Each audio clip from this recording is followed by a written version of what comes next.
Yes, yes. Okay.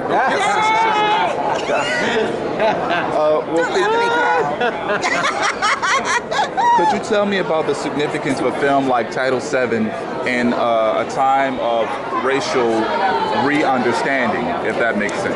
Yeah, sure. Racially conscious, you mean? Yes. Yeah, I've been race conscious all my life. I'm in my mid-40s, and people say I'm so tired of speaking about it or talking about it. I think until I pass on, it's something that I was meant to do was talk about us because we're not healed yet, you know, and we need to talk about it, and we need to come at it from all angles because it surrounded us from how we were brought to this country, and it was just passed down through generations. Now I know the next generation is not going to understand. Maybe I'm the last of the generations that go through that white-black issue because we're mixing up so much. I hope so. But our film's about same-race discrimination, so we still treat each other in a very poor way. Indeed. In sometimes some high-profile situations, and our film is about same-race discrimination at work. Indeed. Now, like for example, like with the ongoing situation with police brutality, and people will bring up the argument, well, the cop that shot was black, and the mayor is black, and the DA is black. You know that, and the cop got off, so that must mean that you know there was no racism involved. No, if authorities are going by the playbook of the oppressor, there's going to be self-hatred involved because you didn't stand up and protect your brother.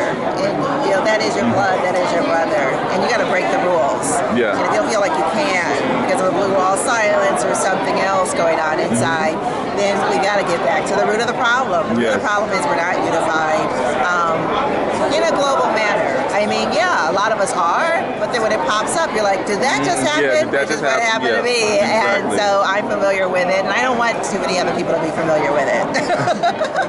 Nor do I. It's a horrible situation.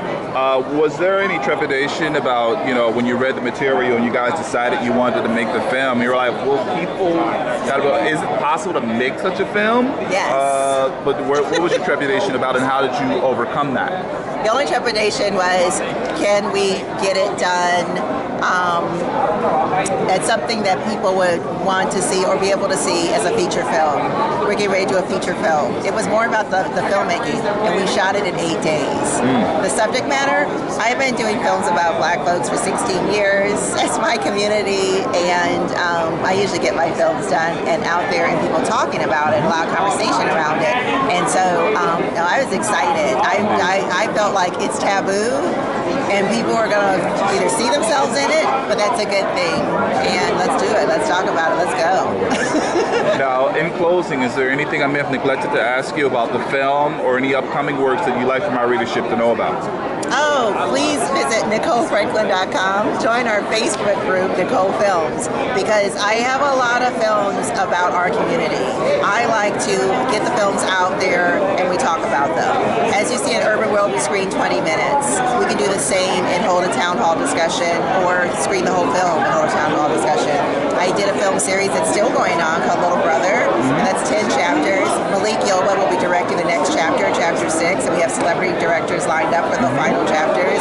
And those are filmed all over the country, and they get people talking about black boys and their beauty, their brilliance, and their love. So yes, sounds great. Thank you very much for your time.